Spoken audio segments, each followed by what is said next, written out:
안녕하십니까. 저는 독일문제연구소 소장 김동명 예비역대리입니다. 이제 6월 달이 그 호국 보훈의 달인데, 이제 순국 선열들과 그 호국 영령들의 그 넋을 기리고, 그다음에 아무쪼록 우리 대한민국의 자유민주주의 체제, 이것이 계속 그 뻗어나갈 수 있도록, 그 유지될 수 있도록, 제발 하늘에서도 좀 기도를 해주시고, 그리고 우리 살아있는 우리들도 전부 다 한 몸이 돼서 이 체제를 지켜나갈 수 있기를 간절히 소망합니다.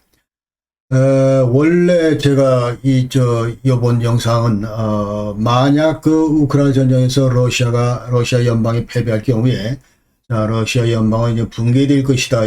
그 시리즈로, 지금 영상을 준비를 했었, 그동안 1편, 2편 준비를 했었는데, 그래서 오늘은 사실은 이제 어떤 그 구체적인 그 원인으로 러시아 연방이 붕괴되고 그다음에 어떤 형태로 붕괴될 것인가 이런 얘기를 여러분께 이제 전해드리려고 약속을 드렸는데, 최근에 갑자기 이제 우크라이나 그 대역습 문제가 나왔기 때문에 오늘은 이 문제를 먼저 드리고 그 다음에 그 러시아 연방 붕괴에 대해서는 이제 다음 편에 여러분께 소개를 드리겠습니다. 그래서 오늘 말씀드릴 주제는 우크라이나 대역습, 그 다음에 2023년 여름의 대역습 여기에 대해서 여러분께 소개를 드리겠습니다. 그래서 오늘 말씀드릴 순서는, 자, 지금 현재 우크라이나 전쟁이 15개월째 지금 현재 이어져 오고 있기 때문에 여태까지 이 전쟁의 특성, 이걸 간략히 소개를 드리고, 그 다음에 우크라이나 전쟁 관련해서 국제사회가 지금 어떤 모습을 이제 보이고, 동향을 보이고 있고, 그 다음에 최근에 그 러시아 내 주요 동향들, 이런 것들을 이제 간략히 소개를 드린 다음에, 본격적으로 우크라이나 대역습에 대해서 이제 말씀드리겠습니다. 먼저, 자, 올 봄부터 우크라이나 대역습한다, 이런 얘기들이 계속 떠돌았는데, 그러나 사실은 이제 6월 초에 이제 드디어 그 대역습을 시작했습니다. 그래서 그 전에, 대역습을 시작하기 전에 이제 어떤 그 사전 준비를 우크라이나를 해왔고, 또 여기에 대해서 이런 동향에 대해서 러시아가 또 어떻게 그 대비를 해왔고, 이런 얘기를 간략히 말씀드리고, 6월 4일 이후에 이제 본격적인 그 우크라이나 대역습, 이것을 이제 말씀드리면서 어떤 그 중점으로 우크라이나가 좀 이 작전을 수행하고 있는지, 그 다음에 지금 현재 세계의 큰 전선에서 이 대역습을 지금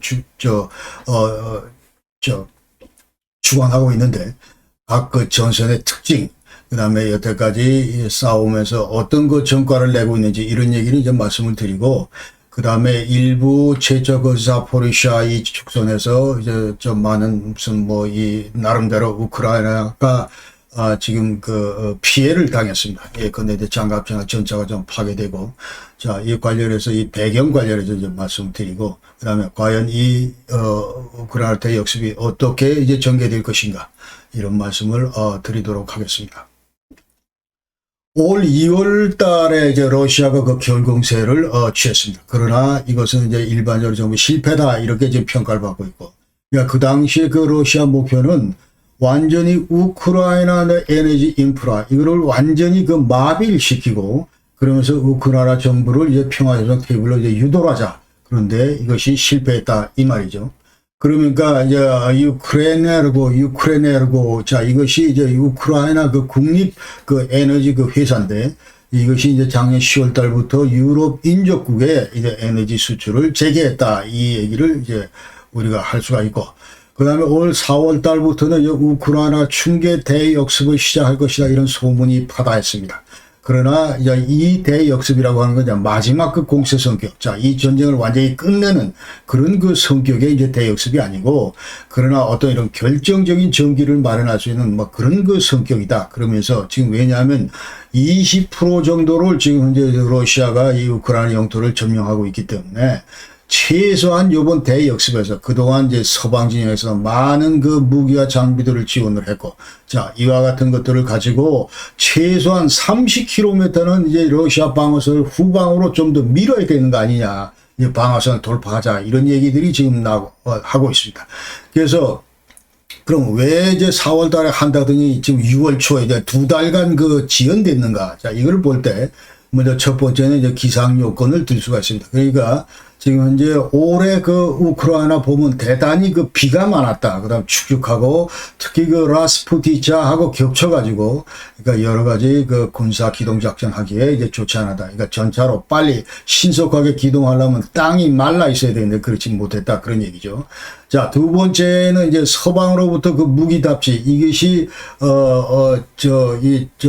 시간이 좀 걸렸다 이제 그런 얘기고, 세 번째는 우크라이나 그 군인들도 마찬가지 이와 같은 서방 무기나 장비에 대해서 이제 조작도 하고 또 교육도 받아야 되기 때문에 이런 세 가지 큰 그 팩터들이 이번 그 대역습의 시기 이런 것들을 지연케 했다 이렇게 얘기할 수 있습니다. 그래서 푸틴이 6월 7일 날 무슨 얘기를 했냐면, 야, 우크라이나 얘들 대공세 시작했다. 며칠 전에 시작했다. 이 얘기 했습니다. 그러니까 6월 4일부터 우크라이나는 이제 대역습을 시작을 했다. 이렇게 하셔야 되고.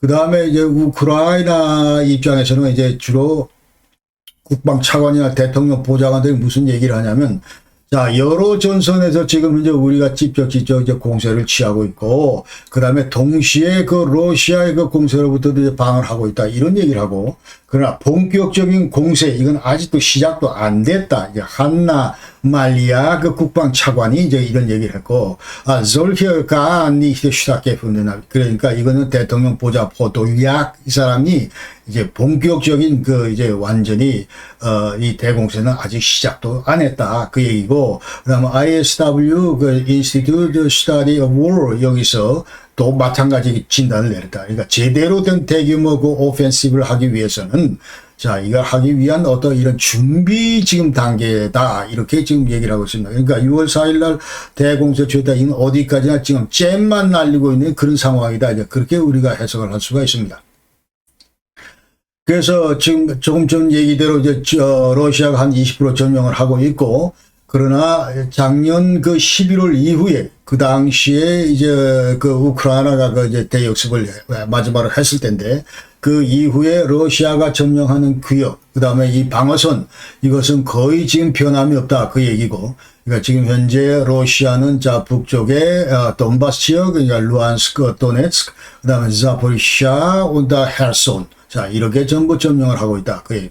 그러면서 양 진영은 지금 현재 그동안에 계속 여러 가지 어려움으로 인해서, 자, 지치기도 하고, 그래서 계속 이제 진치만 파하고 진지전을 주로 하고, 근데 이제 전부 드론이나 포병사, 미사일 이런 것만 쏘아대는 그런 그 전제 성격을 띠고 있었고, 양 진영 공이 이제 이 포탄 부족에 시달리고 있다. 그렇게 얘기할 수 있습니다. 러시아가 여태까지 주로 공세를 취했던 데는 이제 키예프에 대해서는 공중 공격을 했고, 드론이나 미사일, 크루즈 미술 이런 걸로 전부 했고, 그래서 드론 같은 경우는 이란제, 그 다음에 샤헤드 136, 그 가미가제 그 드론을 그 썼다. 그 다음에 아우디우카, 그 쿠판스크 이런 데 이제 공세를 취했었고, 그다음에 우크라이나는 이제 러시아 아우디우카 이 공세에 대해서 맞서 잘 싸웠고, 여기서 이제 러시아를 조금 이 격퇴를 했고, 그 다음에 불레다, 크렘린나 이런 데서도 이제 지금 현재 약간 우세를 보였다. 그리고 5월 22일 날 이제 바흐무트, 이거는 완전히 러시아 점령 치하로 들어갔습니다. 그러니까 한 10개월 가까이 지금 이 바흐무트를 쟁취하기 위해서 양 진영이 이제 계속 그 전투를 벌였는데, 그러나 결국 그 프리고진의 그 와그너 그룹이 자 이것을 이제 결국 승리를 해서 여기서 우크라이나군이 철수를 했습니다. 철수를 하고, 그러나 이 그 전투에서 이제 많은 그 러시아 그 희생이 따랐다. 특히 그 와그너 그룹의 그 죄수 용병들이 많이 희생됐다. 이제 그렇게 얘기할 수 있습니다. 그 다음에 또 하나 그 특성은 지금 러시아 자유군단이라는 게 있는데, 이건 뭐냐면 순수 러시아 이 주민들인데, 자, 이게 이제 군단을 만들어서 이제 반 푸틴 성향의 그런 주민들이 이제 러시아를 상대로 지금 전투를 벌이고 있다. 이 얘기입니다. 그러니까 주로 러시아 영토, 본토에 지금 그 공격을 가고 있다. 벨고로, 노바야, 타볼샨카, 자, 이런 데다 지금 이제 공격을 계속하고, 자, 이 자유군단이 벌써 이 몇몇 그 마을을 해방시키고, 이런 양상을 지금 또 보여주고 있다. 그래서 러시아 주민들은 이제 전쟁 불안은 갈수록 커지고 있다. 그러면서 러시아군의 신뢰는 상대적으로 떨어지고 있고, 그 다음에 전쟁, 이거는 남의 얘기인 줄 알았는데, 그러나 지금 현재 이 전쟁자, 이것이 당장 내한테 가까이 다가온다, 이런 것들을 지금 느끼면서, 자, 푸틴 전쟁 수행, 여기 대해서 이제 비판을 계속, 비판이 이제 고조되고 있다. 이렇게 얘기할 수 있습니다. 우크라이나 그 전쟁 관련해서 이제 국제사회 동향을 간략히 소개를 하면은, 자, 이 나토 가입 문제가, 우크라이나 그 나토 가입 문제가 가장 그 센시티브한 문제인데, 그러니까 자나깨나 젤렌스키는 우리 빨리 나토에 가입해야 되겠다 하면서 이제 서방 진영 그 지도자를 상대로 이점을 강조를 하고 있는데, 지금 이 사진에 보시는 이제 슈토든베르 이 나토 사무총장이 지금 최근에 자 우크라이나 방문해서 지금 이제 젤렌스키하고 이제 회담을 하고 있는데, 자 옌스 슈토든베르 얘기는 자 하여튼 너들 그 나토 가입할 수 있도록 최선의 노력을 다한다 하면서 지난 4월 달에도 이제 여러 가지 지원 계획 이런 것들을 이제 전부 약속을 했고, 그러나 원칙적으로 전쟁 중인 국가는 나토 가입이 불가능하다. 이것은 나토 이제 그 크라이테리아, 그 가입 조건에 따라서 그런 게 있기 때문에 지금 현재 전쟁 중인 우크라이나는 이제 나토 가입 전제 조건이 이제 이루어지지가 않는 겁니다. 그렇기 때문에 자, 이런 어려움이 있고, 그래서 이제 이번 7월 달에 그 리투아니아 거기서 나토 정상회담이 열리는데, 이 나토 정상회담에서는 앞으로 이제 BIP 그 2% 이 국방비 올리는 문제, 그 다음에 이 탄약 지원하는 문제, 우크라이나에서, 그리고 이 우크라이나에서 어떻게 안전을 보장을 할까, 이 문제가 집중적으로 다뤄질 예정입니다. 그러니까 아까 얘기대로 지금 현재 전쟁 중이기 때문에 여러 가지 어려움이 있는데, 그러나 이런 것들을 어떻게 극복시키면서 그 안에서 이제 그 해결책을 찾느냐, 이런 것들을 지금 지금 이제 고민하고 있는데, 여기에 따르면은 이제 앞으로 타협안을 제시한다. 이 얘기는 통상 절차에 따르면 어떤 나라가 나토 가입한다 하면은 이제 Membership Action Plan, MAP, 야, 이런 것들을 전부 주면서 그게 요구사항에 대해서 그 나라가 이제 전부 다 개선을 하고 국내 상황들을 전부 다 바꿔나가고 뭐 이 군사력들을 재정비하고 그다음 인터오페라빌리티 상호 의존성 이런 것들 나토와 이런 것들을 보완하기 위해서 노력하고 뭐 국방력을 건설하고 뭐 이런 것들이 했는데, 자, 우크라이나는 이 MAP 이게 멤버십 액션 플랜 이거를 적용 안 하겠다, 포기를 하겠다, 그 얘기입니다. 그러면서 지금 나토 우크라이나 커미션 이게 있는데, 이거를 이제 한 단계 더 격상을 시켜서 나토 유크레인 아주 카운슬 이사회로 이제 격상을 시키고, 이 이제 메커니즘 속에서 전부 안보 현안이나 이런 것들을 토의하고 필요하다면 어떤 이런 결정도 내리고, 자, 이러기 때문에 앞으로 조만간 이 우크라이나는 정식으로 회원은 아니지만 그러나 다른 회원국들과 똑같은 그 동격의 그 스테이터스를 받게 된다. 그러면서 이제 더 이상 그 게스트가 아니다. 이게 상당히 눈에 보이지 않는 그와 같은 그 스테이터스를 좀 높이는 그런 그 조치가 나토 차원에서 이루어진다. 이렇게 우리가 아시면 됩니다. 그리고 EU 의회에서도 야, 나토 빨리 얘들 우크라이나 좀 빨리 받아들여라. 회원으로. 이런 그 결의를 했습니다. 그 다음에 지금 F-16 그 전투기 지원하는 문제가 또 이 핫한 이슈인데, 그러니까 지금 현재 여태까지 우크라이나야 우리 전차 달라 무슨 뭐 이 장갑차 달라 이래서 많이 줬는데, 요번 그 대역습 작전을 하다 보니까 자, 이 전차 장갑차만 가지고는 이제 부족하다.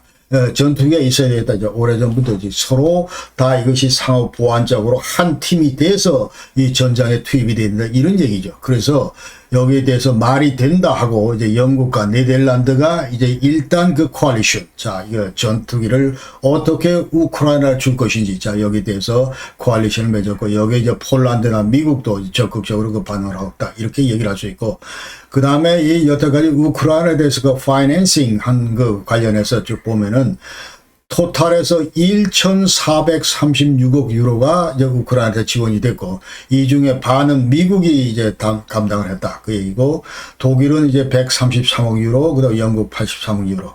그 외에 우리 한국은 1억 유로밖에 이제 지원을 안 했다. 그 얘기입니다. 일본 같은 경우는 한 10억 5천만 유로고, 중국은 참 이 G2로서 이제 부끄러운데 200만 유로에 달한다.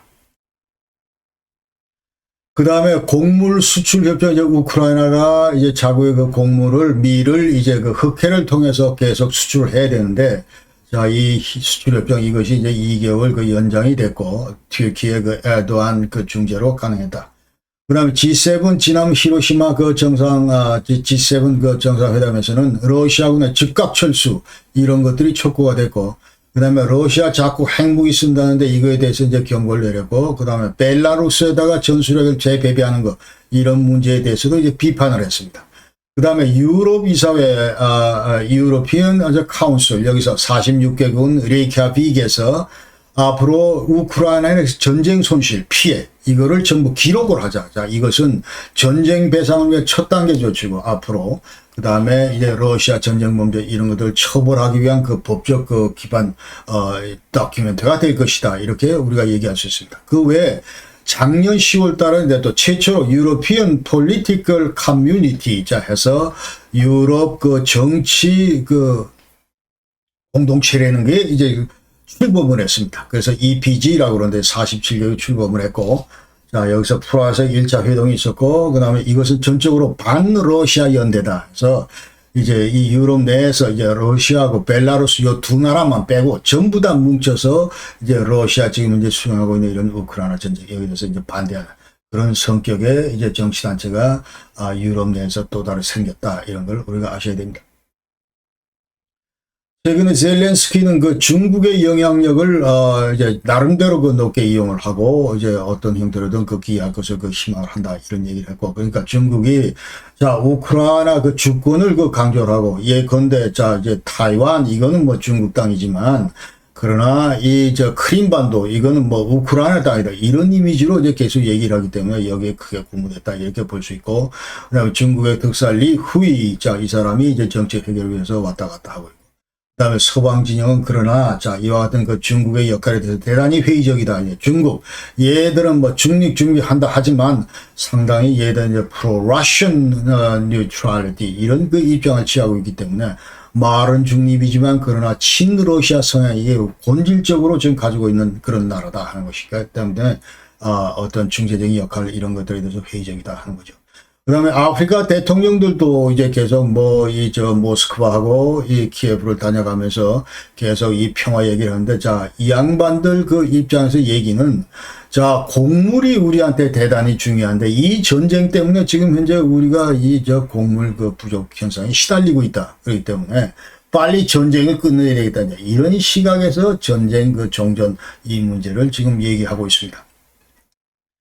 지금 옌 슈톨텐베르크 나토 사무총장은 지금 여태까지 한 9년째 지금 하고 있는데, 자, 이 양반이 이번 9월 달에 이제 임기가 만료되는데, 그러나 미국 저 바이든 대통령은 자, 앞으로 1년 좀 더 하자. 그러니까 2024년 내년도 나토 75주년 저 워싱턴 정상회담이 있는데, 자, 그때까지 좀 하자. 뭐 이렇게 이제 요청을 해서 아마도 그때까지 또 연장을 될 것이다. 이제 그렇게, 그리고 또 이 우크라이나 전쟁도 지금 계속 진행 중이고, 그렇기 때문에 예, 슈톨텐베르크 나토 사무총장은 계속 유임할 것이다. 이렇게 유임이 점천이다. 이렇게 얘기할 수 있습니다.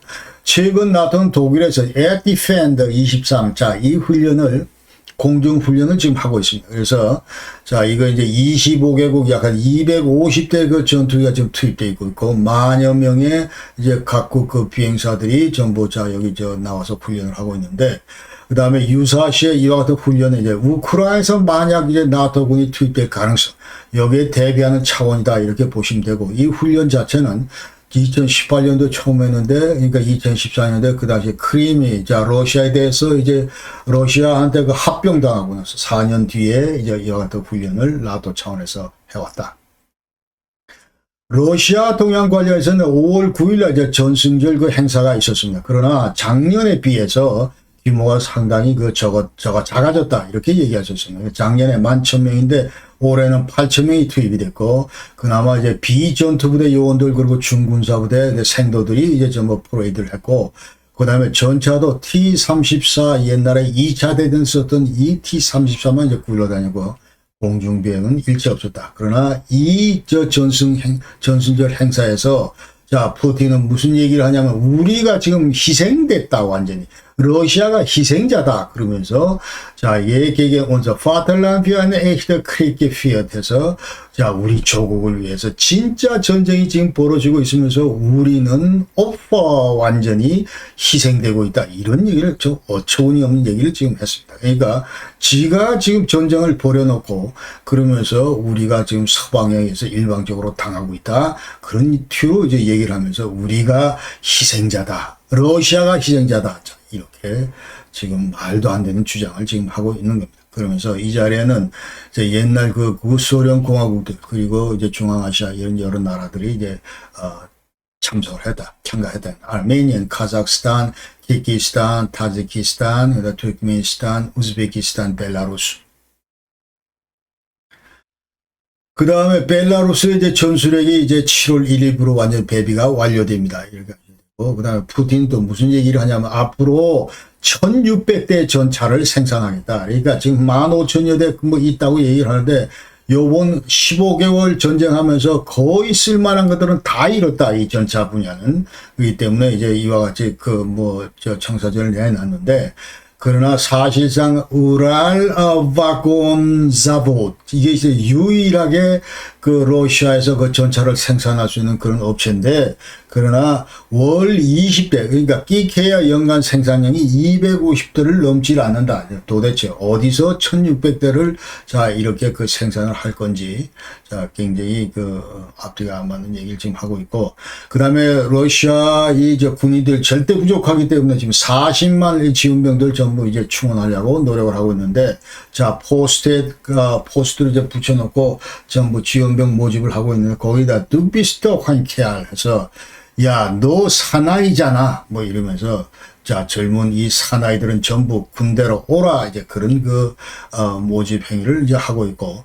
그 다음에, 체첸 그 수장인 이제 카딜로프 이 사람하고 프리고진, 와그너 수장, 프리고진 이 사람은 이제 무슨 얘기를 하냐면, 빨리 전시 계엄령 선포가 필요하다. 이런 얘기를 이제 러시아 내에서 하고 있습니다.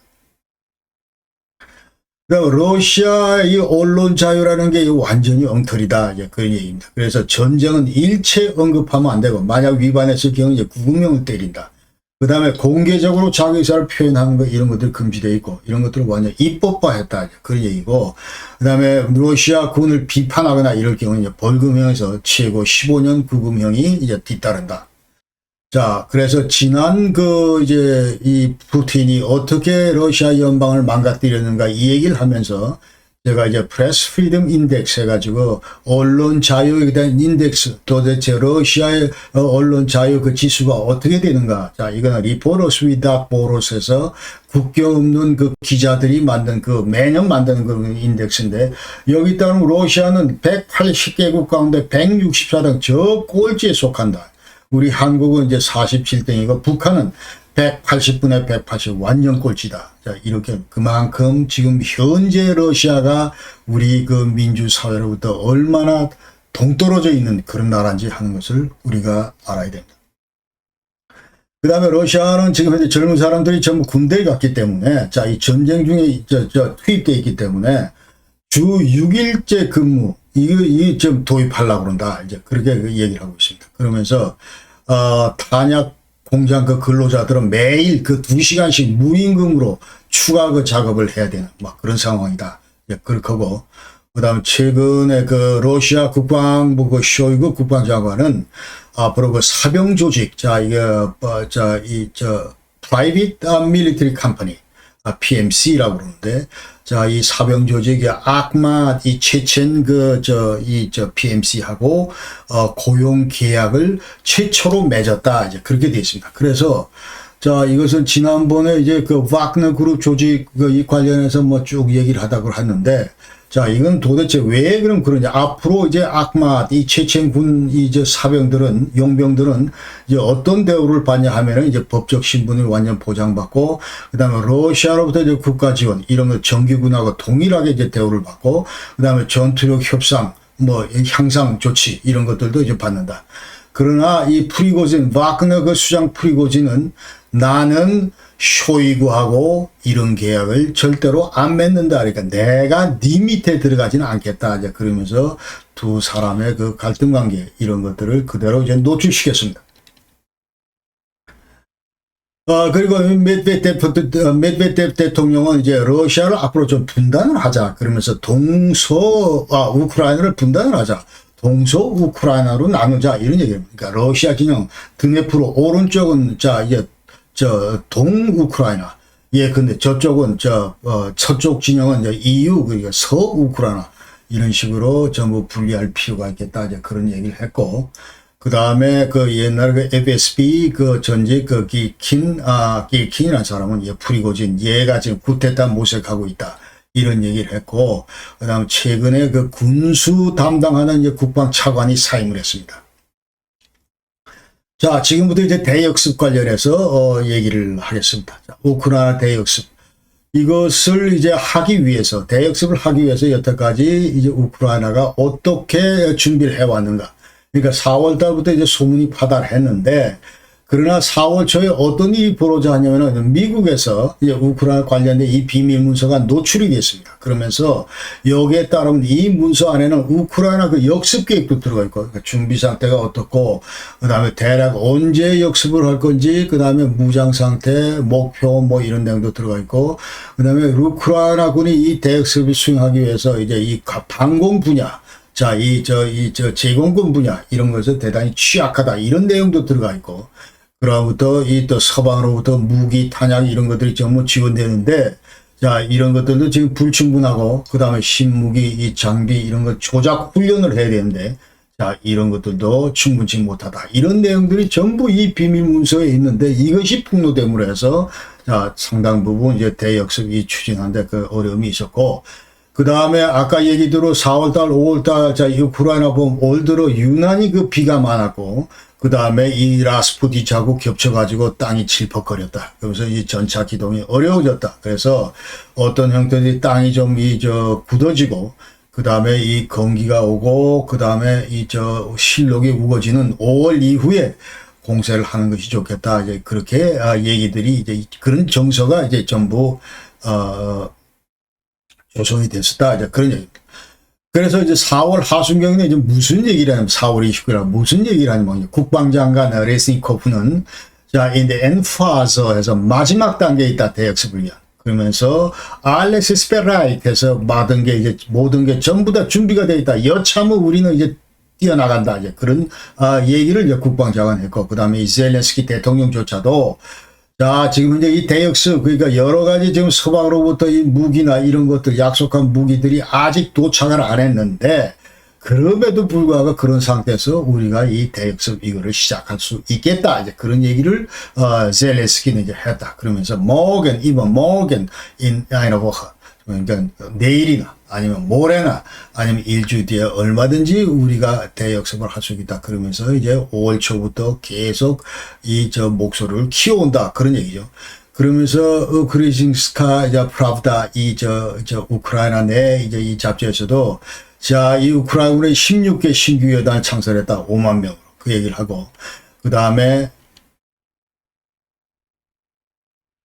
서방으로부터 약 한 420대, 430대 이 전차 지원을 받기로 돼 있었다. 그리고 5월 중순에 이미 31대 그 아브라함 그 전차를 이제 받았고, 그 다음에 200명의 그 우크라이나 군인들이 이 아브라함 전차 이거를 지금 현재 훈련 교육을 어디서 받냐면은 독일 땅 그라펜베아 독일 바이안주에 있는 여기 훈련장에서 이제 뭐 받았다.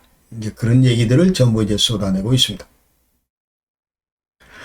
그래서 우크라이나 그 대역습 그 예비 공세를 자 이렇게 보면은 먼저 자 이것은 이제 권투에서 계속 그 잽을 날리는 겁니다. 자 이제 실제로 이제 몸을 풀기 위해서 대역습을 이제 하기 위해서 사전에 이제 직접 그러니까 러시아 그 동태도 살피고 어떻게 나오나 이런 것들도 지금 체크해보고 그러기 위해서 이제 여러 가지 그 예비 공세를 취했다. 그러니까 전선이 있는데 지금 현재 이제 러시아 그 방어선 이 인근의 러시아 유리 조정국들을 이제 주로 폭발을 했고, 그다음에 4월 29일 날은 크림반도 그 세바스톨 여기에 이제 유리 조정소로 이제 드론으로 공격을 해봤고. 그다음에 5월 3일에는 러시아 본토 크라스노다, 여기는 완전히 아소프의 저쪽 그 넘어서 러시아 인근에 있는 그런 그 도시인데 여기도 때려봤고, 그리고 또 이제 크렘린 이 완전히 모스크바도 드론으로 공격을 해봤고, 이와 같이 이제 계속 몸풀기에 나섰다, 그런 얘기입니다. 그리고 지금 이제 이 방어선, 러시아 방어선이 1300km에 달하기 때문에, 자, 도대체 어디가 지금 방어가 취약한가, 이런 지점을 이제 파악하기 위해서 끊임없이 드론을 날려서 이제 관련 정보들을 전부 다 이 수집을 했고, 그러면서 계속 여기저기 이제 어떻게 러시아가 여기 대해서 반응하는지 이러한 것들을 전부 계속 타진을 해왔고, 그러면서 주로 멜리토폴, 세메노브카, 그다음 마리노브카, 이 아소프의 일대에 있는 이런 도시들, 여기 대해서 계속 드론을 띄워서 이제 이와 같은 그 동향들을 전부 계속 기록해왔다, 그런 얘기입니다. 그러면서 또 어디에 러시아 예비군들이 투입되는지 이런 것들을 계속 파악해왔다, 이렇게 우리가 아셔야 됩니다.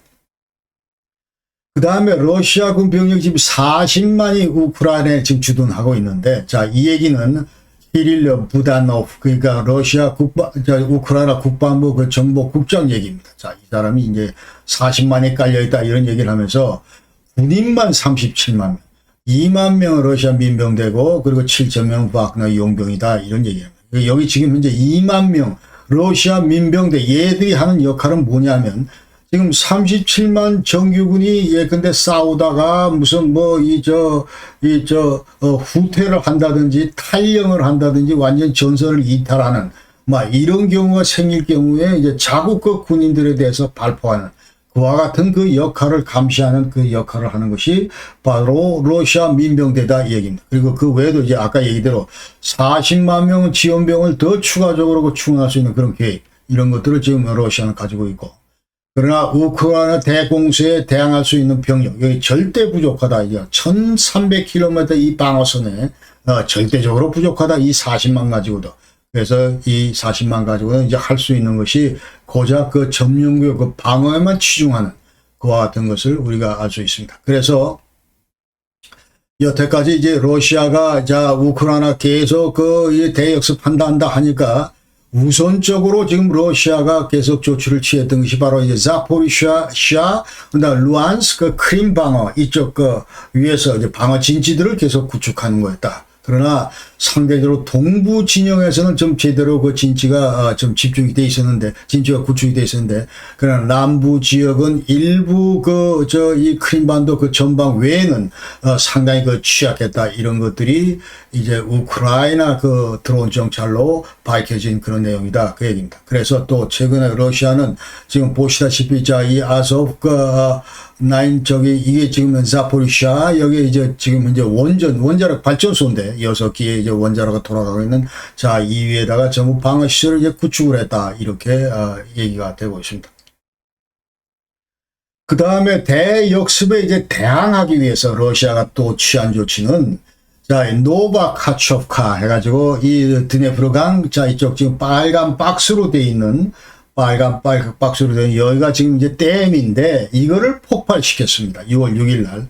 그래서 이거 최대 이제 피해 지역의 드네프르 동안 지역, 러시아 그 점령 지역이다. 그러니까 우습게도 자, 이제 지금 현재 요 일대에는 전부 다 이 러시아 군들이 지금 있는데, 이게 파괴되면서 자, 물론 이쪽 서안으로도 물이 흘러가고 동안 쪽으로도 물이 흘러가는데 이 러시아 쪽으로 더 많이 물이 흘러 들어갔다, 이렇게 얘기를 하는 거죠. 그러니까 홍수, 이 서안 쪽에는 이제 홍수 피해 주민들에 대해서 군안 활동이 이제 벌어진 반면에, 자, 젤렌스키 대통령도 여기 직접 방문을 했고, 그러나 지금 러시아국 그 방어 진지가 있는 드네프로 이 동안 지역에는 완전히 범람해서 러시아 군들이 이제 15km 이 동쪽으로 전부 이동을 했어야 됐다. 이 방어 진지를 포기하고, 그래서 톡막 지역으로 이제 방어 진지를 이제 강화를 했다. 이제 그렇게 알 수 있습니다. 그래서 이 댐 폭파가 결과적으로 지금 이제 러시아의 어떤 이런 방어, 여기에 지금 이제 크게 기여를 못했다. 군사적 전기를 마련하는데 실패했다. 이렇게 우리가 평가를 할 수가 있습니다. 앞으로 그 우크라이나가 이제 대역습을 이제 개시를 하는데, 자, 6월 4일부터 이제 시작을 했는데, 자, 지금 현재 2주차를 맞고 있습니다. 그래서 1주차에는 주로 이제 동부전선에서 잽을 계속 날렸고, 자, 2주차에서는 이제 남부전선에서 이제 조금 잽, 그거보다 더 큰 잽을 지금 날리고 있다. 이렇게 이제 보시면 되겠습니다.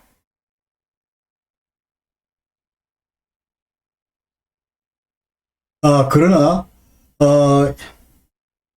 2023년 여름 내내 이제 계속 앞으로 이 대역습은 이제 시작될 것이다. 이렇게 좀 얘기할 수가 있습니다. 그래서 러시아군이 지금 현재 내 충계 공세로 대단히 피로에 절어 있고, 그 다음에 신구 투입급 병력들도 이제 충분치 못하기 때문에, 자, 그래서 이 우크라이나 입장에서는 자, 이 대역습을 개시해야 될 그런 이제 명분이 생기는 거죠. 그리고, 서방 지원 이런 것도 앞으로 계속 이제, 계속 답지하고 있고, 자, 이러기 때문에 이제, 대역습을 이제 시작하고 있다.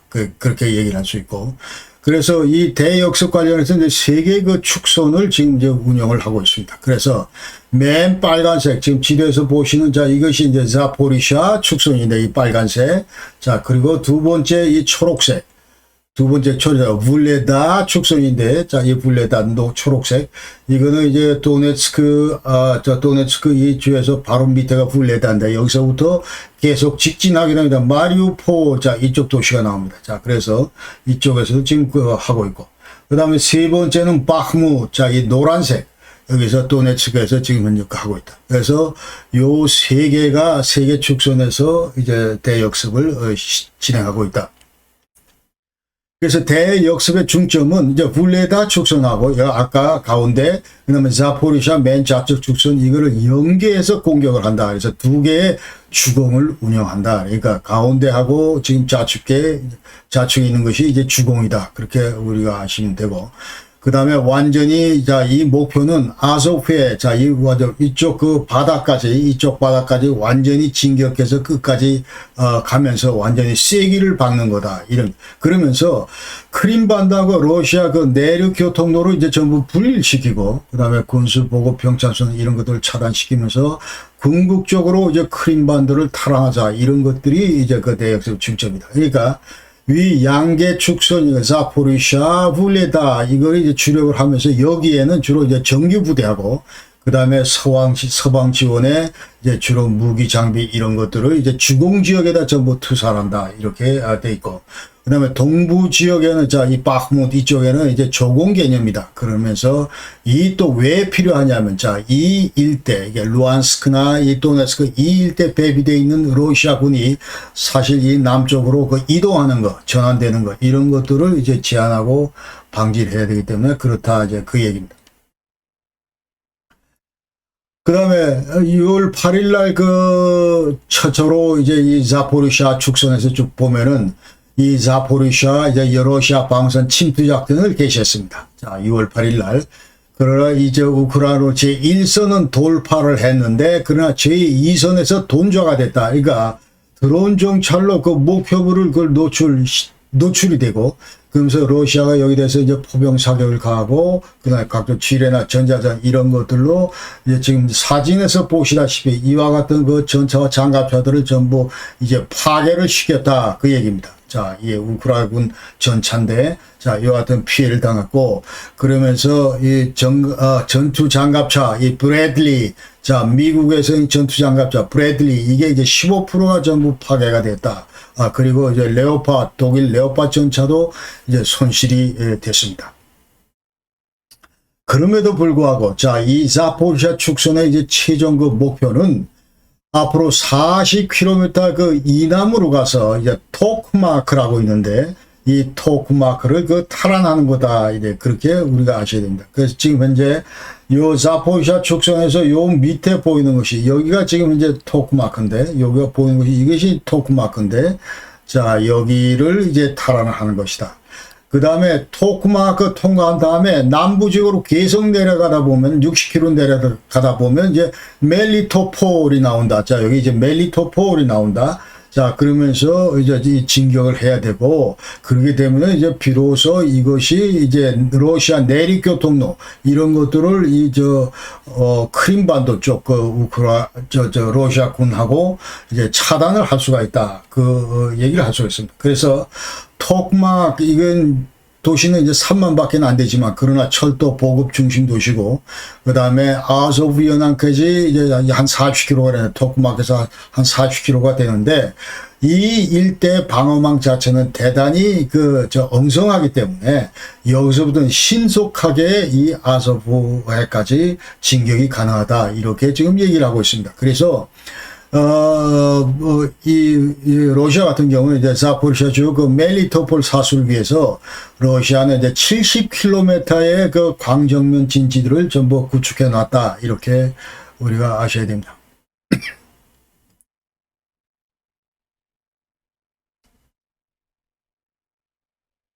여기서 자포리샤 축소는 이제 러시아 방어선이 어떻게 그 구축되어 있는가 이 얘기를 우리가 한번 살펴보면 우선 5개의 구역으로 그 방어선이 촘촘하게 구축이 되어 있다. 그러니까 제일 첫 번째, 제일 정면엔, 최전방에는 우리의 그 가이드 포스트 그 GP 개념으로 이제 부대 중대급 배치되어 있고 이것이 이제 3 내지 4km 폭으로 되어 있고 그 다음에 그 뒤를 이어서 존2 제1 방어선이 이제 구축이 되는데 여기는 이제 중대급 진지나 거점을 이제 운용을 한다. 그러면서 2, 3km의 그 폭으로 구성이 되어 있다. 그 다음에 이어서 제2의 방어선이 나타나는데 여기에 이제 포병들을 배치해 놓고 그럼 예비대도 배치해 놓고 그다음에 각종 차량들 그다음에 4 내지 5km 폭으로 이제 배비하고 있고 그 다음에 마지막 제3 방어선 자 이것이 이제 주 방어선인데 여기에 대전차 방어나 용치 뭐 이런 것들을 전부 설치해 놓고 그다음에 대전차 장애물 이런 것들을 전부 설치해 놓는다 이 말이죠. 이게 3, 4km 된다. 그러니까 최초에 아까 이 자포리샤에서 이제 우크라이나가 진격을 했는데 자, 존 제1번 전방 GP 이쪽은 전부 통과를 했고 자, 제1방어선 여기까지 전부 통과했고 그러나 제2방어선 여기에서 전부 지금 돈자됐다 이렇게 얘기를 하는 거예요. 그러니까 지금 이 일대가 이제 방어선 자체가 지금 현재 대략 한 15km 정도 15km 정도 전부 이와 같이 5개 그 구역으로 촘촘히 그 구축이 되어 있다. 이렇게 우리가 아실 수 있습니다. 그 다음에, 블레다 두 번째 축소는 이제 블레다 축소인데, 자, 여기서 아까 가운데 거, 자, 이 초록색으로 됐던 그 블레다 축소인데, 이것을 직진 쭉 하면 마리우폴이 나온다. 이제 이렇게 우리가 아셔야 되고, 마리우폴, 여기서 블레다에서 쭉 내려가면 마리우폴이 나온다. 쭉 내려가면 이제 마리우폴이 나온다. 이렇게 우리가 아셔야 되고. 그러니까 블레다는 지금 현재 이번 대역습의 그 아주 중심지다. 이렇게 얘기를 할 수 있고, 그 다음에 블레다 지나서 베디안스크, 그 다음 마리우폴 이쪽 탈환하는 것이 이번 블레다 축소에서 목표다. 이 얘기를 지금 또, 하나가 말리아 국방장관이 영국 그 가디안하고 인터뷰하면서 얘기를 했습니다. 그래서 지금 이 블레다 축선에서는 이제 우크라이나 그 3개 대대 전술단이 이제 전부 투입이 돼서 마리우폴 북서쪽에서 이제 공격을 감행을 했는데 그러나 제1선의 방어선에서 이제 고착이 돼 있다. 그러면서 다시 이제 드네프로 그 크닉스에서 좀 들어간다. 이 부분 동쪽으로 지금 공격을 하면서 이제 자포리샤 쪽으로 이제 공격을 하고 있다. 그렇게 지금 현재 그렇게 돼 있고 그러면서 오리키우 그다음에 말라 토마츠카 자, 이 일대에서 지금 전투가 치열하게 지금 벌어지고 있다. 그러면서 이 말라 토마츠카 이거는 자포리샤 동남쪽에 있는 이제 우크라이나 흑해이고 멜리토폴 마리우폴 자 이거를 전부 아우르는 그 중심지다 이렇게 그 가운데 지역이다 이렇게 얘기를 할 수 있습니다. 그래서 6월 7일 8일 이 일대에 이제 우크라이나 군이 레오파드를 그 투입해서 지금 현재 공격을 계속 진행하고 있습니다. 그러니까 이 지역도 마찬가지 이제 주공 지역이다 이렇게 알 수가 있고. 그래서 이 목표는 이제 마찬가지로 이 자포리샤 축선처럼 이제 아소프 연안까지 이제 진격하는 거다. 그래서 이렇게 진격함으로써 이제 이 크림반도에 있는 이 고립시키고 이 러시아군을 고립시키고 그 내륙 교통로를 완전히 이제 단절시키는 거다. 러시아 내륙 교통로를 단절시킨다. 또 이 아소브 그 연안 따라서 이제 그 철도 도로가 있는데 이것도 이제 차단시키고 자 이름으로써 근데 군수 지원이 이제 불가능해진다. 그러면서 이 일대 크림반도, 자포리샤 그리고 헤르손 이 일대 배비 있는 러시아군에게 이제 그 군수 지원이 불가능해진다. 그러면서 궁극적으로 러시아의 전쟁 패배를 유도하는 그런 목표를 이제 가지고 있다. 그러니까 지금 현재 지금 말씀드린 이쪽 그 크림반도, 자포리시아, 헤르손 이 일대 러시아 군대는 이제 유일하게 만약 이렇게 이 세기를 받고 아사브 연안까지 내려올 경우에 유일하게 지금 러시아 그 본토와 연결되는 거는 이제 그 캐시대교, 그러니까 이 크림대교밖에 없는데, 그러나 이 크림대교는 작년 10월 8일 날 이제 폭파가 됐습니다. 그래서 아직 그 통행이 안 되고 있다. 통행이 아직 안 이루어지고 있다. 이렇게 우리가 아셔야 되고.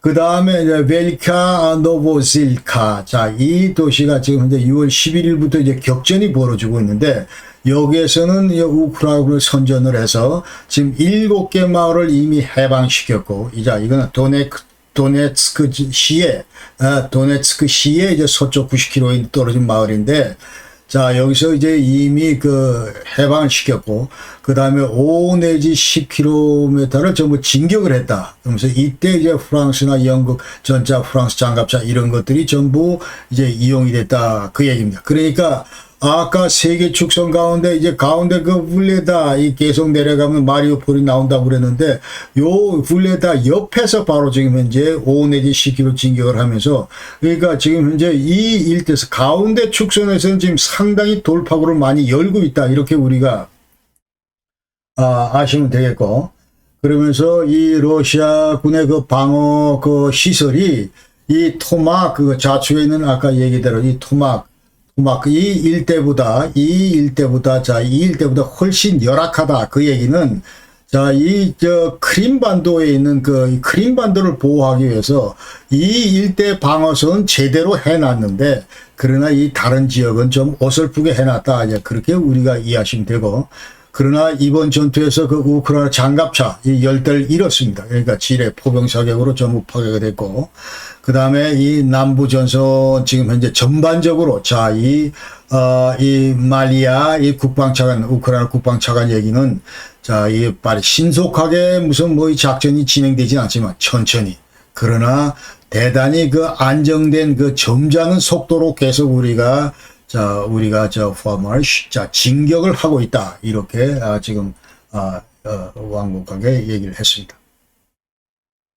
세 번째 축선이 이제 맨 위에 아까 노란색으로 되어 있는 바흐무 축선이다. 자, 여기에는 이 바흐무트는 여러분 잘 아시다시피 지난 10개월 동안 이 바흐무트를 탈취하기 위해서 이제 양진영이 끊임없이 전투를 치열하게 벌여왔는데, 그러나 5월 20일부로 바그너 바흐무트에서 싸웠던 바그너 용병들은, 자, 우리가 전부 바흐무트를 장악했다. 이렇게 발표를 하고, 그러면서 우크라이나 군대는 전부 다 철수를 했습니다. 이 지역에서. 그러나 다시 이 대공세를 취하면서 우크라이나 군이 정말 이 바흐무트 이 도시를 지금 현재 포위하기 위해서 지금 시도를 하고 있다. 그 얘기입니다. 그래서 지금 바흐무 북부 지역, 그 다음 바흐무 남부 방어선, 이쪽 양면을 전부 돌파를 하고 있다. 그러면서 이제 바그너 그룹의 퇴각을, 그 다음에 6월 1일부로 바그너 그룹은 전부 여기서 이제 바흐무트 퇴각하면서 자연스럽게 러시아 정규군하고 이제 임무교대를 하고 있는데, 이 시점을 기해서 이제 우크라이나는 이 도시를 다시 공격을 하기로 했다. 이 말이죠. 그러면서 이 신규 투입 러시아 군대가 지금 이 지형도 잘 모르고, 자, 이러기 때문에 지금 현재 계속 여기서 전과를 올리고 있다. 그래서 약 한 10일 동안 전투를 했는데, 우크라이나군이 이제 15km, 북쪽에는 한 15km 이 돌파구를 열었고, 그 다음에 남서쪽은 한 5km의 돌파구를 열었다. 영토를 탈환했다. 이렇게 얘기를 하고 있습니다. 그래서 7개 마을과 그리고 100평방킬로미터 영토를 점령당했던 영토를 이제 탈환했다. 이렇게 얘기를 하고 있습니다. 이 얘기는 이제 그로모프, 그 다음에 우크라이나 총참모부의 그로모프 장군이 이제 발표를 했습니다. 그러면서 또 이 바흐무트하고, 그 다음에 졸레다라고 이 광산 도시가 있는데, 이것도 또 차단하는데 성공을 했다. 그래서 이제 완전히 러시아는 이 바흐무트 안에서 완전히 우크라이나 군에게 이제 포위당할 그런 상황에 처해 있기 때문에, 지금 이 공세를 저지하기 위해서 추가 예비 전력을 투입하려고 한다. 그러니까 여태까지 10개월 쌓았다가 완전히 뺏은 줄 알았는데 다시 뺏기게 생겼다 이 말이죠. 지금 현재 이거는 그때까지 이 푸틴이 계속 몇 차례에 걸쳐서 이건 반드시 장악하라. 왜 이것이 도네츠크이기 때문에 자 루안스크 100% 장악했고 도네츠크 60%밖에 장악 못했기 때문에 자 이거 계속 장악하는 그 돌파구가 완전히 이 바흐무시기 때문에 이것을 장악하라고 수차 강조를 했는데 아주 어렵사리 그나마 5월 20일 장악한 줄 알았는데 지금 완전히 다시 또 우크라이나한테 다 털리게 생겼다 이 말입니다.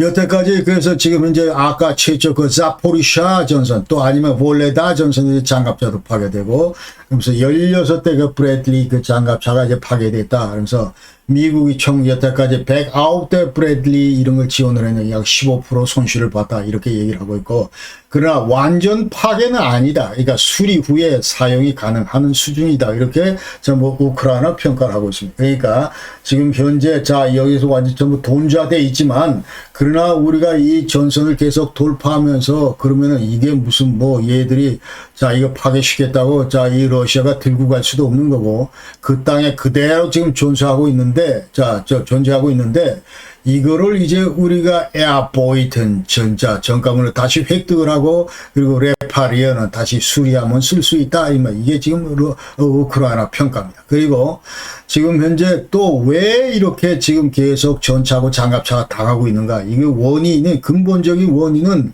자, 이 우크라이나의 그 포병 지원 능력, 그 다음에 공중 지원 부족, 이런 것들에 기인한다. 이렇게 얘기할 수 있습니다. 그래서 미국의 그 제임스 마크스 그 예비역 그 장군께서 CNN하고 이제 그 인터뷰를 하면서 한 얘기가 자 우리가 브래들리 좋고 레오파드 좋고 다 좋은데 그야말로 문더바 멋진 그런 그 장비긴 하지만 그러나 반드시 이와 같은 장비들은 자 앞으로 이 공중에서 그 공중 공격 지원 그 다음에 이 화포 지원 이런 것들과 전부 결합이 돼서 전장터에 투입이 돼야 효력을 발생한다. 그 얘기를 하는 겁니다. 그러니까 이 장갑차, 전차 뭐 좋다고 계속 달려봐야 이와 같이 공중 지원이 안 될 경우는 이제 어려움을 당한다. 그 얘기입니다. 그러면서 gefexte verbunden Waffen 이 얘기를 합니다. 그러니까 우리가 역습 작전할 때 반드시 그 고려해야 될 것이 이제 여러 가지 그 무기체가 있다 이런 것들이 자 입체적으로 전부 조화를 이루면서 나아가야 성능을 발휘한다. 서로 연결된 그런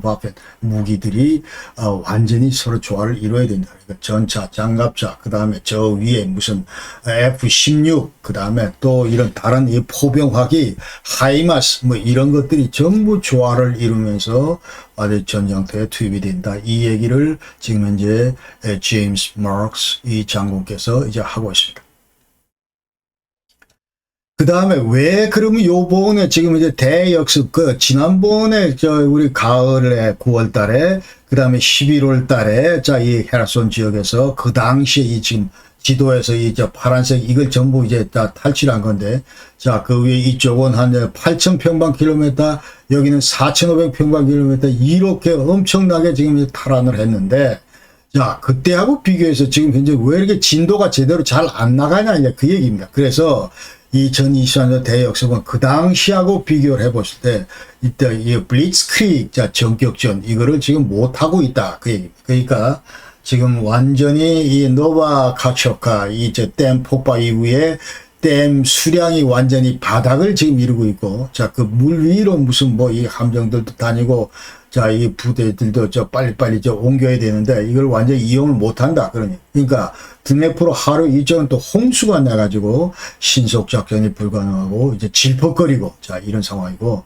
그래서 현재 러시아는 러시아 입장에서 이제 수개월간 계속 그 대비 시간이 있었다 그러면서 이제 방어 진지를 구축을 하고 상대적으로 그러면서 또 러시아 군부 지도자들은 자 우크라이나 얘들이 어딜 치려고 그런다 어떤 방향으로 전쟁을 지금 현재 어떤 방향에서 전쟁을 수행하기 이런 건 전부 다 알았다 이 말이죠. 그러니까 사전에 기도를 다 파악했기 때문에 예컨대 지금 이제 토크막 이쪽으로 들어왔다가 자 그 다음에 이 아소프해 그 다음에 크림반도 이런 것들을 완전히 그 쐐기를 박으면서 자 연결을 차단하려고 그런다. 이런 것들을 알았기 때문에 자 여기 당하지 않기 위해서 그 방어 진지나 이런 것들을 전부 구축했고 지금 이제 이 일대에 대해서 전부 이제 포병 사격들을 가하고 있다 이 얘기입니다. 자, 그럼 이제 앞으로 이 대역습이 어떻게 전개될 것인가 이 관련해서 자, 이 서방 그 전문가들은 50대 50이다. 자, 이렇게 전부 얘기를 하시고 있습니다. 50대 50. 제일 지금 하기 좋은 아주 그 모범 답안이 50대 50이다. 그 얘기인데.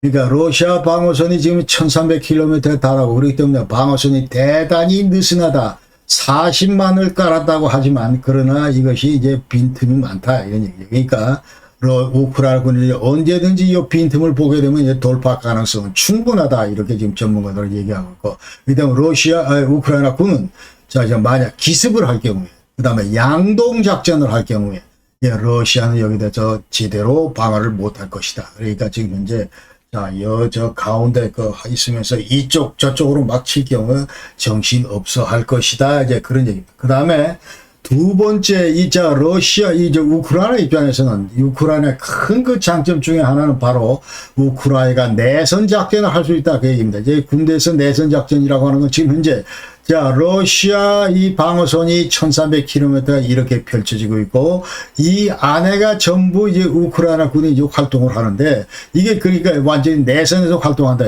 이 밖에서 활동하는 것이 이게 외선 작전을 하는데 이건 누가 하냐면 이게 러시아 군이 한다 이 말이죠. 그러니까 예컨대 우크라이나 군이 자 이쪽을 치다 하면은 자 이쪽을 치다가 갑자기 이쪽을 쳤다 하면은 여기 있는 병력들이 이쪽으로 움직이긴 대단히 어렵다. 많이 그 우회를 해서 해야 되는데 그러나 이 우크라이나 입장에서는 굉장히 신속하게 짧은 거리로 이동이 가능하다. 이제 그런 얘기. 그래서 이것이 이제 내선 작전의 그 큰 장점을 갖고 있다. 이게 지금 자기 땅에서 그것도. 그래서 이 1300km 그 우회 기동하는데 러시아는 어려움을 겪고 있고, 그 다음에 부대를 그 기동시키고, 그 다음에 이 배치하는데 이런 데 저는 쉽지 않다. 그 얘기. 그러면서 그 반면에 우크라이나 아까 얘기대로 계속 가로질러 가면서 자국 내에서 그 다음에 전부 다 이 익숙한 지역 내에서 그 다음에 군수 지원이 보급 지원이 잘 되는 뭐 그런 상황에서 계속 기동을 하기 때문에 자 이게 뭐 기만 작전도 용이하고 그렇기 때문에 우크라이나 같은 경우 이제 동서남북 전부 다 왔다 갔다 할 수 있다. 그게 그 다음에 우크라이나의 최대 약점은 아까 얘기대로 이제 제공권 장악을 이제 못했다. 그 얘기고, 공자가 3분의 1 전력을 보유해야 되는데, 자, 이게 러시아에 대해서 압도적인 그런 전력을 지금 보유하지 못한 것이 큰 아킬레스건이다. 이렇게. 그러나 러시아는 근접 공중 지원, 이런 폭격이 가능하기 때문에 상대적으로 우크라이나에 비해서 대단히 유리하다. S-25, 그 다음에 감옥 공중 헬기 KA-52, Mi-24, Mi-28 이런 그 자원들을 가지고 있다. 러시아는.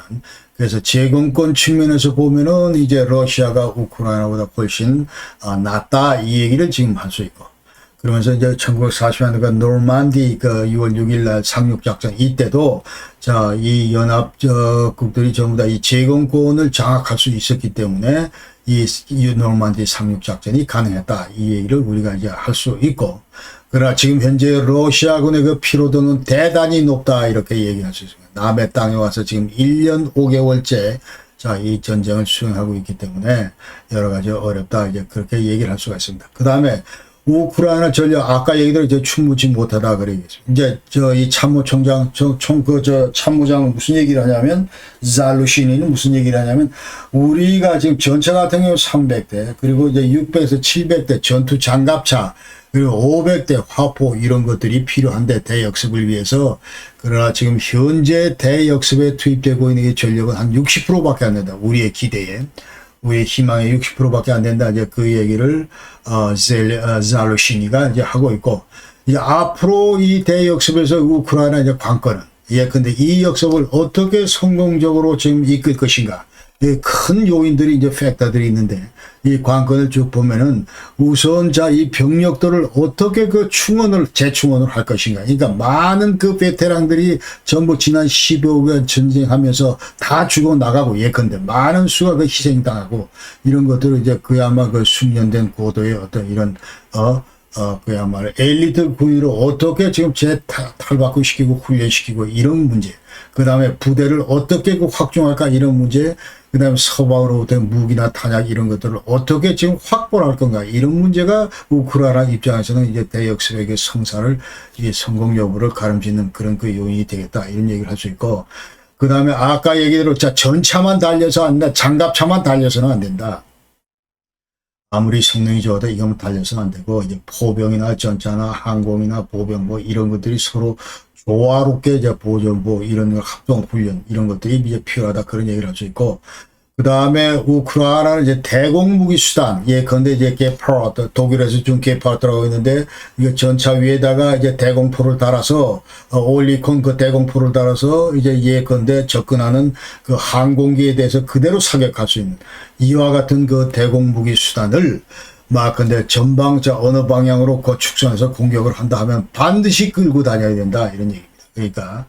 그러니까 이와 같은 얘기도 이제 그 신경을 써야 되고, 그 다음에 역습, 현재는 이제 역습 초기 단계지만은, 그러나 전선으로 이렇게 막 이렇게 분산하다 보면은, 집중을 못 하기 때문에, 현재 지금은 좀 집중할 때다. 그런 얘기를 할 수 있고, 그러면서 전 지역을 전부 탈환했다. 1300km를 전부 탈환했다. 이런 작전보다는, 점령 지역, 이 축소, 예컨대 20% 지금 현재 우리가, 털리고 있는데, 이걸 앞으로 15%로 낮춘다든지 10%로 낮춘다든지 이와 같은 이제 점차적으로, 그러니까 이번 대역습이 이게 끝이 아니고 앞으로 대역습이 제3회 제4회 대역습이 계속 진행될 수 있다는 이런 생각으로 이게 중장기적으로 이렇게 전부 신경을 써야 된다 이런 얘기를 할 수가 있습니다. 그리고 크림반도를 요번에 차제 전부 탈환하겠다 이렇게 지금 얘기는 하고 있는데, 이 구상 계획 자체는 좋은데, 그러나 과연 현실적으로 이것이 될 것인가 하는 건 조금 의심스럽고,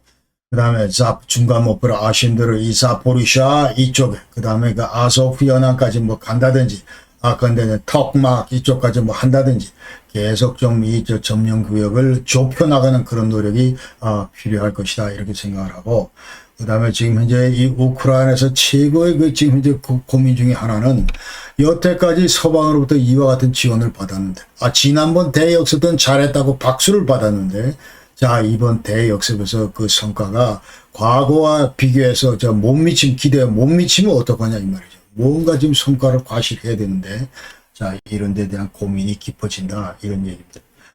결론적으로 2020년 대역습 이것은 여름 내내 지속될 거다 이렇게 얘기를 할 수 있고, 그 다음에 영토 재탈환 관련해서는 가능하지만, 그러나 1991년 그 국경으로 회귀하는 것은 어려울 것이다. 그리고 지금 현재 전력 손실이 엄청나게 지금 많기 때문에 그렇다 이런 얘기를 이제 우리가 할 수가 있고, 그 다음에 이 우크라이나 그 지원 관련해서 서방 측 이 고민이 점차 깊어질 것이다. 요번에 예컨대 이제 잘 싸우기를 기대하면서 이와 같은 장비들 무기들을 줬는데, 어떻게 이 대탈환 뭐 이런 재탈환은 뭐 이런 그 성과들이 제대로 안 나올 경우에 과연 우리가 무기 지원을 계속 해야 되냐 말아야 되냐.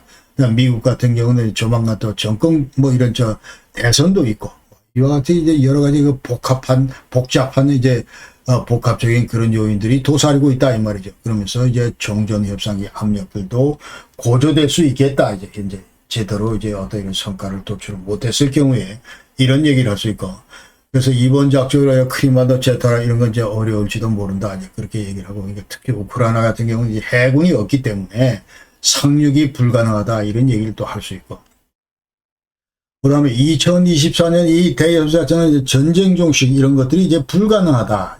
그러니까 완전히 이것으로 끝나는 게 아니고 또 다른 대역습이 이제 필요할 것이다. 이렇게 얘기할 수가 있습니다. 그래서 대역습 이것은 이제 앞으로, 그러나 이제 뭐 성과가 좀 없더라도, 과거에 비해서 좀 약하더라도, 그럼에도 불구하고 이제 푸틴 입장에서는 점령 영토를 뺏길 수밖에 없을 것이다. 계속 조금씩 털릴 수밖에 없을 것이다. 이렇게 때문에 푸틴의 그 국내적인 입지 이런 것들은 더욱 약화될 수밖에 없다. 이렇게 생각을 하고, 지금 패배 시에 이제 푸틴에 대한 어떤 비판, 내부적으로 이런 것들은 전부 고조되면서 이제 철군해야 되는 거 아니냐 이런 여론들이 서서히 러시아 내에서도 이제 커질 수가 있겠다 이런 생각을 하고, 지금 이제 푸틴의 최대 고민은, 최대 불안은 이번 전쟁에서 내가 패배하면 어떡하냐. 이런 것들이, 이 불안이 점점 더 커진다고 저는 생각합니다. 여태까지 이런 불안을 사귀기 위해서 자, 이게 전술핵을 쓰겠다 하면서 계속 저 공수표를 날렸는데 이런 것들도 하나도 써보지 못하고, 자, 이것을 무슨 저 벨라루스까지 자 이제 배배해 놓고 7월 1일부로 좀 배배 완료시키고 하면서 자, 이 서방 진영을 위협을 하고 있는데, 자, 이 핵카드는 전혀 현실적인 대안이 아니다 하는 것이 점점 이제 구체적이기 때문에 계속 이와 같이 완전히 제대로 써보지도 못하고 모든 것들이 전부 물거품되는 상황에서 이제 푸틴의 고민이 점점 깊어질 것이다. 이렇게 얘기를 할 수가 있겠습니다. 자, 오늘 대역습 관련해서 영상 여기까지 말씀드리고, 이제 다음 영상에서는 아까 말씀드린 대로 이제 우크라이나 침공돼서 러시아 연방이 붕괴될 수밖에 없다. 그래서 1편 구소련의 해체, 그리고 2편 자 옐친과 이 푸틴이 러시아 연방을 어떻게 망쳐놨는지 이런 얘기를 지난 2편에서 말씀을 드리고, 이제 3편에서는 이제 구체적으로 그 붕괴 원인이 뭐가 될 것인지, 그 다음에 만약 붕괴된다면 어떤 형태로 러시아 연방이 붕괴될 것인지, 자, 이런 얘기를 다음 영상에서 쏟아내겠습니다. 자, 오늘도 끝까지 이 시간 여러분 시청해 주셔서 대단히 감사하고, 여러분 항상 건강하시고, 그 다음에 우리 이 조국 지키기 위해서 그동안 희생당하신 순국 소년들, 보국 영양들, 다시 한번 그분의 숭고한 희생에 대해서 목소리 기리면서 감사하다는 말씀드리고, 우리 살아있는 우리가 앞으로 이 대한민국 자유민주주의 체제, 이것이 흔들림이 없도록 계속 한마음으로 끌어나가야 되겠다, 이런 생각을 하면서 이번 영상을 모두 마치겠습니다. 여러분 대단히 감사합니다. 안녕히 계십시오. 건강하십시오.